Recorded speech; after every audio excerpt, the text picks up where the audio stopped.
Hello everyone. सो आज का हमारा टॉपिक है कंसेप्ट ऑफ एटॉमिक ऑर्बिटर।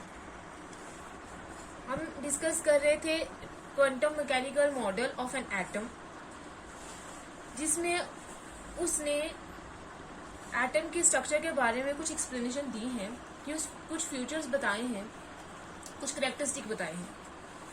उन्हीं में से एक जो है वो क्या है, एटॉमिक ऑर्बिटर। तो एटॉमिक ऑर्बिटर क्या होता है, इससे पहले हमने पढ़ा था Bohr model of an atom. Bohr ने ये बोला था कि सेंटर में न्यूक्लियस प्रेजेंट होता है एटम के, जिसमें पॉजिटिव चार्ज होता है और इलेक्ट्रॉन जो है परफेक्ट सर्कुलर पाथ में न्यूक्लियस के इर्द गिर्द क्या करते हैं, रिवॉल्व करते हैं। और इन सर्कुलर पाथ को उसने नाम दे दिया था ऑर्बिट्स। लेकिन उसके बाद ये जो आइडिया आया अनसर्टिनिटी का, जो हाइजेनबर्ग ने दिया था, ड्यूल नेचर आया, जिसमें उसने बोला कि जो मैटर है वो भी वेव की तरह बिहेव करता है, जो पार्टिकल है वो भी वेव की तरह बिहेव करता है। उसके बाद जो अनसर्टिनिटी प्रिंसिपल आया था, जो हाइजेनबर्ग ने दिया था, उसने ये बोला था कि हम पोजीशन और वेलोसिटी जो है वो एक साथ कैलकुलेट नहीं कर सकते। हम मतलब इलेक्ट्रॉन अगर मूव कर रहा है, वेलोसिटी है उसमें, तो हम उसकी कभी भी पोजीशन पता नहीं कर पाएंगे, जिसकी वजह से उसने ओवररूल कर दिया ये बोहर के जो ऑर्बिट का कंसेप्ट था। अब उसके बाद साइंटिस्ट जो है वो ये देखना चाहते थे, ऐसी थ्योरी लेना चाहते थे कि वो एटम को अच्छे से, एटम के जो स्ट्रक्चर को है वो अच्छे से एक्सप्लेन करे, और जिसमें क्या क्या एक्सप्लेनेशन हो एटम की स्टेबिलिटी के बारे में, एटम क्यों स्टेबल होता है। Second, dual character of matter, ये भी एक्सप्लेन करें कि हमें ऐसी थ्योरी मिले कि एटम की वो स्टेबिलिटी को एक्सप्लेन करे, ड्यूल कैरेक्टर ऑफ मैटर को एक्सप्लेन करे। और थर्ड जो है वो हाइजेनबर्ग ने जो अनसर्टिनिटी प्रिंसिपल दिया था उसको भी वो क्या करे, एक्सप्लेन करे। ऐसा हमें एक मॉडल मिल जाए। और जिसकी वजह से 1927 में एक साइंटिस्ट था जिसका नाम था श्रोडिंगर। उसने इलेक्ट्रॉन का बिहेवियर एक्सप्लेन किया था, डिस्क्राइब किया था। Describes electron behaviour through a mathematical equation known as Schrodinger wave equation। तो 1927 में एक साइंटिस्ट था जिसका नाम था श्रोडिंगर। उसने इलेक्ट्रॉन का बिहेवियर डिस्क्राइब किया था एक मैथमेटिकल इक्वेशन से, जिसको हम बोलते हैं श्रोडिंगर वेव इक्वेशन। अब उसके बाद ये जो जब हमने इस इक्वेशन के सॉल्यूशन निकाले, जिसकी वजह से कंसेप्ट आया मोस्ट प्रोबेबल रीजन का। मोस्ट प्रोबेबल रीजन का किसकी प्लेस में, in place of well defined paths, जिसको हम क्या बोलते हैं, ऑर्बिट्स। इसने बोल दिया कि ऑर्बिट मोस्ट प्रोबेबल रीजन्स का बताया कि न्यूक्लियस के इर्द गिर्द एक ऐसी पॉसिबिलिटी कि जहां पे इलेक्ट्रॉन पाया जाता है उसको मोस्ट प्रोबेबल रीजन्स बोलते हैं।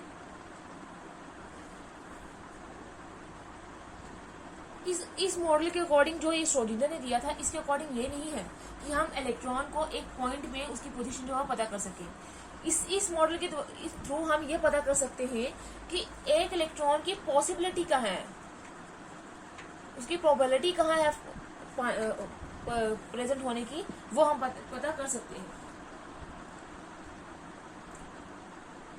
हम क्या करते हैं, इस मॉडल के अकॉर्डिंग हमें ये पता चला है, उन रीजन्स की बात करते हैं जो न्यूक्लियस के इर्द गिर्द होंगे, where the probability of finding electron is 90 to 95%। इस मॉडल के थ्रू हम ये बात नहीं करते कि एक पर्टिकुलर पॉइंट में इलेक्ट्रॉन की पोजीशन क्या है, ये हमें वो रीजन्स बताता है न्यूक्लियस के इर्द गिर्द जहां पे इलेक्ट्रॉन की जो प्रोबेबिलिटी है, पॉसिबिलिटी जो है वो कितनी पाई जाती है, 90 to 95%। और ये जो मोस्ट प्रोबेबल रीजन है जिसमें इसने बोला है कि जो इलेक्ट्रॉन है वो पाए जाएंगे, उनको उसने नाम क्या दे दिया, ऑर्बिटल्स।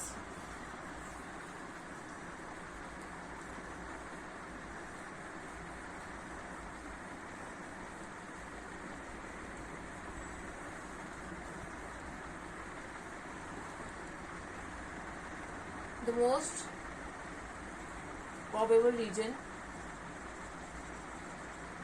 are called orbitals। और उन मोस्ट प्रोबेबल रीजन को उसने नाम क्या दे दिया, ऑर्बिटल, जहाँ पे इलेक्ट्रॉन की पॉसिबिलिटी है वहाँ पे पाई जाने की 90 to 95%। अब हम ऑर्बिटल को कैसे, इसी वजह से ये जो कंसेप्ट आया एटॉमिक ऑर्बिटल का, एटॉमिक ऑर्बिटल्स वो रीजन्स होते हैं न्यूक्लियस के इर्द गिर्द जहाँ पे क्या होता है कि इलेक्ट्रॉन की पॉसिबिलिटी है पाई जाने की 90 to 95%। अब इसको हम डिफाइन कैसे करेंगे, एंड ऑर्बिटल में भी defined as a region in space around the nucleus where the probability of finding the electron is maximum। इसको हम डिफाइन करेंगे, ये ऐसा रीजन होता है स्पेस में जो न्यूक्लियस के इर्द गिर्द जहाँ पे इलेक्ट्रॉन की पॉसिबिलिटी है पाई जाने की, मैक्सिमम पॉसिबिलिटी होगी जहाँ पे पाई जाने के लिए, उस रीजन को हम क्या बोलेंगे, वो क्या है, एटॉमिक ऑर्बिटल। जैसे अगर हम सेंटर में न्यूक्लियस है, ये आगे सेंटर में न्यूक्लियस, अब इसके इर्द गिर्द हम एक बाउंड्री ड्रॉ करते, जैसे ये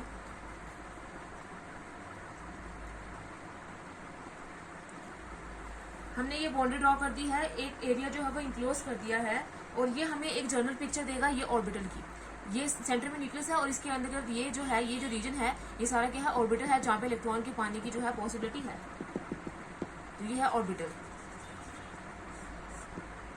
इस ऑर्बिटल को हम शो कर रहे हैं डॉटेड लाइन से।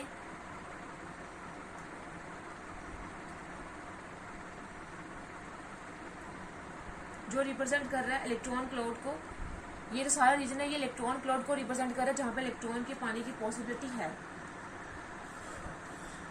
लेकिन ये भी पॉसिबिलिटी है कि क्या पता कभी कभार ये जो इलेक्ट्रॉन है इसकी पाने की पॉसिबिलिटी जो है वो इससे थोड़ा सा बाहर भी हो सकती है।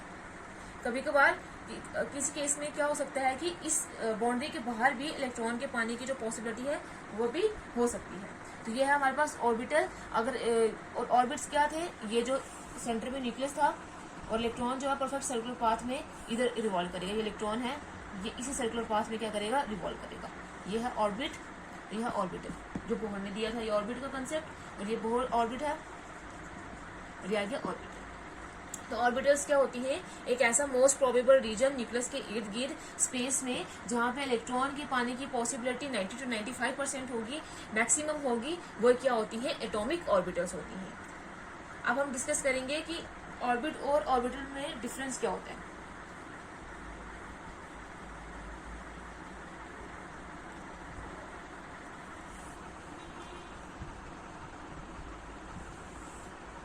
इस तरफ लिखेंगे ऑर्बिट, इस तरफ लिखेंगे ऑर्बिटल। ऑर्बिट क्या होता है, it is a well defined circular path around the nucleus in which an electron revolves। और इसको हम कैसे डिफाइन करेंगे, it represent the region in space around the nucleus in which the probability of finding electron is maximum। Orbit क्या होता है, एक well defined circular path है न्यूक्लियस के इर्द गिर्द जहाँ पे इलेक्ट्रॉन जो है वो रिवॉल्व करता है। और ऑर्बिटल क्या है, ये रिप्रेजेंट करता है उस रीजन को न्यूक्लियस के इर्द गिर्द जहाँ पे पॉसिबिलिटी है कि इलेक्ट्रॉन जो है वो क्या होगा, पाया जाएगा, उसकी जो पॉसिबिलिटी है इलेक्ट्रॉन के पाने की वो क्या है, मैक्सिमम है। तो ये वेल डिफाइंड, ये एग्जैक्ट पोजीशन बताता है और ये बताता है पॉसिबिलिटी। यहाँ पे हम क्योंकि अनसर्टेनिटी प्रिंसिपल को फॉलो करते हुए कि हम किसी इलेक्ट्रॉन की एग्जैक्ट पोजीशन नहीं बता सकते अगर वो मूव करेगा, तो इसीलिए हम ये बोलेंगे कि यहाँ पे वो रीजन होते हैं जहाँ पे इलेक्ट्रॉन की पॉसिबिलिटी है पाने की क्या है, मैक्सिमम। नेक्स्ट है, ये रिप्रेजेंट करता है planar motion of electron. Orbits क्या करते हैं, रिप्रेजेंट करते हैं प्लैनर मोशन ऑफ इलेक्ट्रॉन की इलेक्ट्रॉन जो है एक प्लेन में, एक ही प्लेन में जो है वो न्यूक्लियस के इर्द गिर्द रिवॉल्व करते रहेंगे। लेकिन जो ऑर्बिटल है वो क्या रिप्रेजेंट करता है, represent 3 dimensional motion of electron around the nucleus. और ये क्या रिप्रेजेंट करता है, 3 डायमेंशनल मोशन ऑफ इलेक्ट्रॉन, क्योंकि श्रोडिंगर वेव इक्वेशन जो है वो तीनों डायमेंशन में है, एक्स एक्सिस में भी है, वाई एक्सिस में भी है और जेड एक्सिस में है, जिसमें इलेक्ट्रॉन जो है वो क्या कर रहा है, रिवॉल्व कर रहा है। तो ये रिप्रेजेंट करता है 3 dimensional motion of electron around the nucleus. ये सिर्फ क्या रिप्रेजेंट करता है, planar motion of electron. Next है, it is not in accordance with uncertainty principle।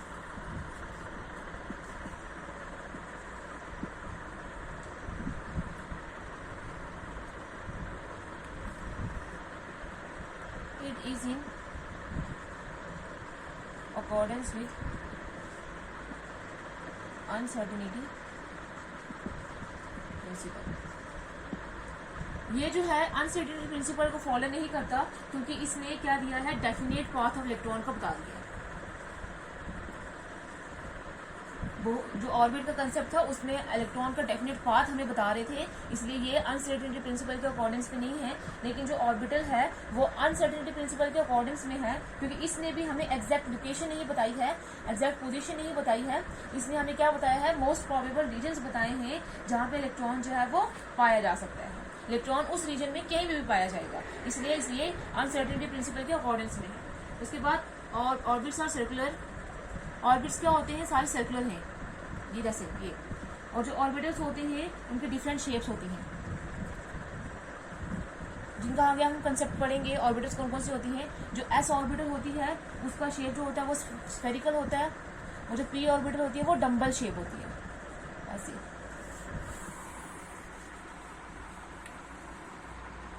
उसके बाद